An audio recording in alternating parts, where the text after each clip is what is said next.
Okay, folks, let's get into this news. As you heard in the intro, the January 6th hearings are going on.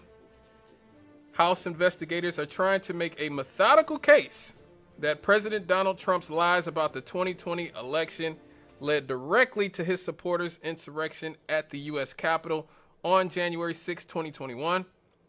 The House panel investigating the attack has held the first two in a series of hearings, providing its initial findings after a year-long probe and more than 1,000 interviews. The committee has shown clips not only from the violent attack on the Capitol, but also from its own closed-door interviews with Trump aides and associates who were trying to dissuade him from spreading falsehoods about an election that he lost. Now, I know there's a tendency for people on the right, and even a lot of people on the left. A lot of people I look up to and respect on the left have really mocked these hearings because they're calling it a show trial. And that is true to an extent. Make no bones about it. There probably will be no charges for Donald Trump or any of the people involved in this. At least not from this panel. That you probably won't see Donald Trump. You will probably never see Donald Trump led away in handcuffs in your lifetime. Okay? Now, I spent the last 7 years here at WLTH trying to tell you all that. And a lot of you have chosen to believe that there was going to be a scenario, whether it's because you believed in Russiagate or you believed in a lot of other stuff, the mud that was slung at him, that he was going to be led away in handcuffs out of the White House when he's president, or now he's going to be led away in handcuffs. That's probably not going to happen. That was probably never going to happen. Hold on, caller. But I do believe that it is important on some level for us to have an accounting for when it comes to January 6th. There is a necessity for us to have an accounting for when it comes to January 6th. And here's why. I've heard so many on the right, and even some of the dissident left, make the argument that, well, you know, the media let the Black Lives Matter protests go on for months, and they were going on for months. The government, you saw cities all over America burning down, and the media didn't say much about it except for these were mostly peaceful protests, but they want to make a big deal out of January 6th. And on the surface, I understand where they are coming from. But here's why January 6th is different from other riots and other protests. First and foremost, the protests about Black Lives Matter were about 400 years of class warfare against the black community. Okay? They were about police brutality. They were about a two-tiered legal system. They were about institutional racism in all of our institutions in this country for 400 years. And for many years, black Americans have tried to march peacefully, and in the case of people like Colin Kaepernick and NFL players, tried to kneel peacefully to get people to listen and to do something and take action about what was going on in this country and happening to black people. And people ostracized them. Colin Kaepernick was blackballed. He lost his career. Colin Kaepernick, don't listen to right-wingers who say Colin Kaepernick couldn't play. Okay, Colin Kaepernick is top 20 all-time in touchdown to interception ratio and quarterback rating in NFL history. Okay, Colin Kaepernick was one bad pass interference call from winning the Super Bowl. Not only was Colin Kaepernick not a bad quarterback, but when he was at his peak, he had people like Ron Jaworski saying that he could be the best quarterback of all time if he stayed on the track that he was going on. Okay? Now, I know he had some hard times once his team was completely decimated. They fired his coach. All of his defense retired or was traded away. He had no receivers. He had no offensive line. no running backs. And so he had a losing record his last few years in San Francisco. But even still, he played relatively well for the negligent squad that he was on. So let's stop the nonsense about Colin Kaepernick being unable to play football. He was a really good football player. I don't think he is now after 6 years away, because football is not a sport you can come back to, I believe, 6 years after being gone. I don't think that's a sport you can just pick up again.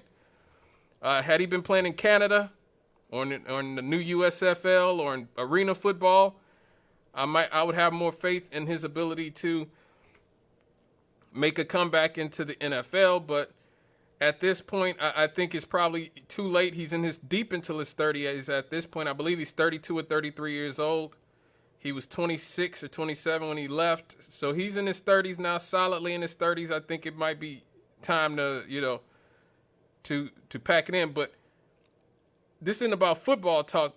I just want to tell people, I just wanted to give people an illustration that Colin Kaepernick was a really good, brilliant football player who was forced out of the NFL, America's most popular league, because he kneeled during the national anthem to bring attention to institutional class warfare, racism against the black community. And it's important to bring that up. He lost his career in the most popular sport in America. So the George Floyd riots did not come out of nowhere. We had Trayvon Martin in 2012. We had Mike Brown in 2015, Eric Garner in 2015 or 2016. This was a building of generation after generation of pain of the black community. That's what the George Floyd riots or protests that turned into riots in some instances were. Okay? Also, a lot of those protests that turned into riots were turned into riots by the police. As we've always seen, there's been plenty of times when black and left-wing protesters are protesting peacefully and the police gas them and start attacking them, and then they start attacking back, and that's when the riot starts.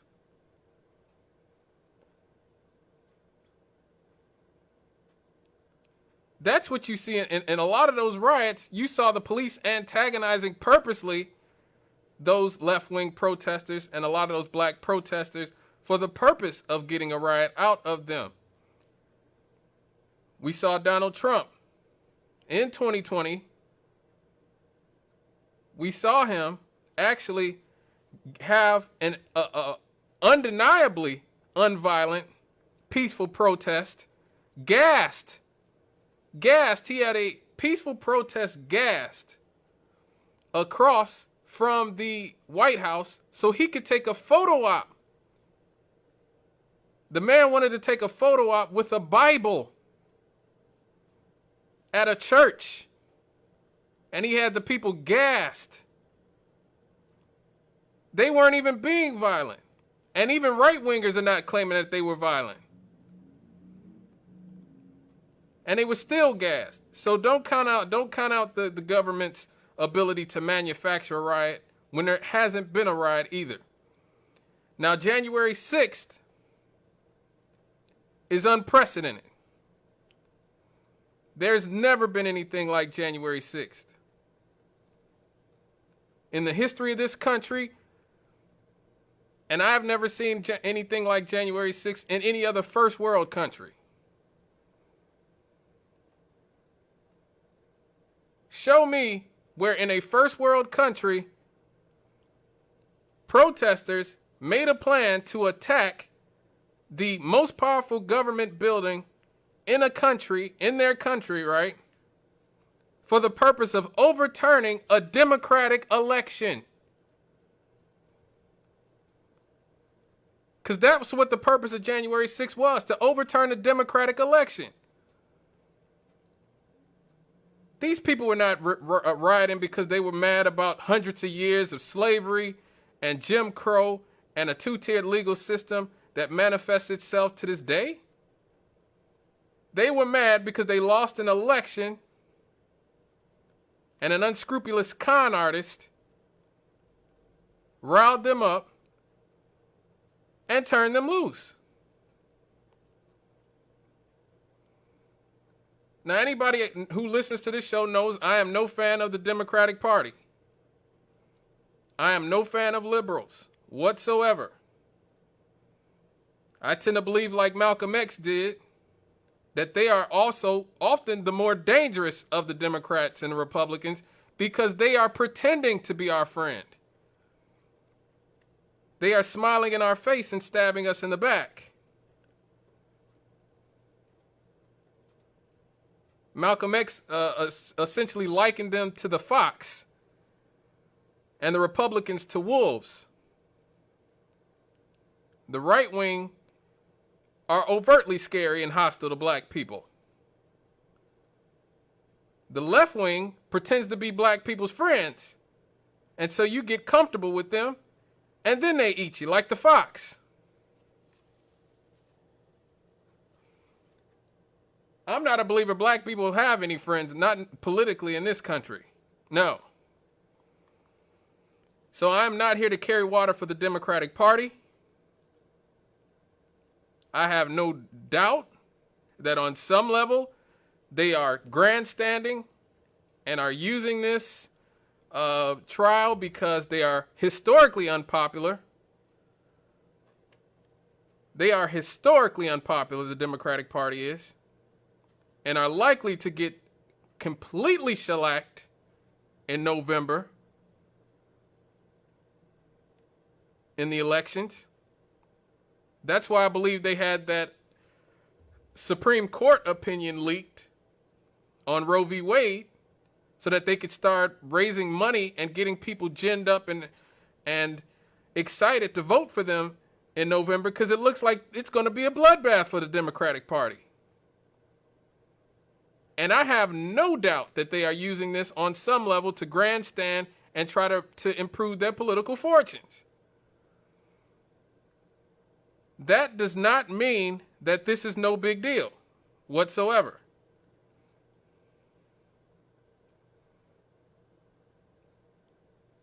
Show me a January 6th anywhere in a first world country, please. I would like to see it. I can show you riots everywhere. Not only America, but in every country. People riot over sports. I grew up here in the Chicagoland region. I'm a big Chicago Bulls fan. I represent Gary, as you see on my hat. Those of you who are watching on Facebook, don't forget to reach out to me on Facebook at WLTH Radio. But I grew up here in the Chicagoland region. I've been a Bulls fan my entire life. I remember when Michael Jordan and Scottie Pippen and Phil Jackson used to have to do PSAs when they were playing in the NBA Finals. Congratulations to the Golden State Warriors, by the way. Good job, guys. But when the Bulls were winning in the 90s every year, they used to have to do PSAs begging the people of Chicago to not burn the city of Chicago down because they had won the championship. I know you guys remember that, those of you who are over 30, like me. Especially if you're over 35, I know you remember it. I remember it. They used to have to beg the citizens of Chicago not to burn the city down because they won the championship. And America's not alone. I remember in Vancouver, in Canada, they had a huge riot after a hockey championship up there. And people were fighting with the police and turning over cars and all this other nonsense. People have been rioting over soccer for a gazillion years. In England, they had 100 people trampled to death in a soccer riot. 100 people died. 100 people died. So I'm not saying that the 2020 riots in the aftermath of the George Floyd protests were all good.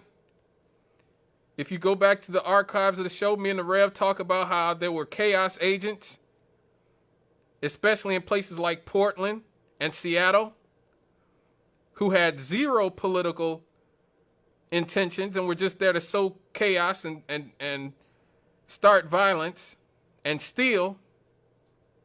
Some of those people were, just as some of those riots there, to steal. Let's just be honest here, folks. Some of those people were here to steal and do chaos, and I don't agree with those people. But the root cause of those protests in 2020 were just. The root cause, 400 years of slavery, Jim Crow, a two-tiered legal system, a prison industrial complex that targets only us, that sees black men as the most incarcerated people on planet Earth. There are more black men, black American men, in prison than there are women incarcerated in the entire world put together. There's only about 20 million of us in America. There's 4 billion women on the planet. This entire system, since it's been going, has been about criminalizing black men. Going back to the days of slave catchers and slave patrols. That's what the George Floyd protests were about.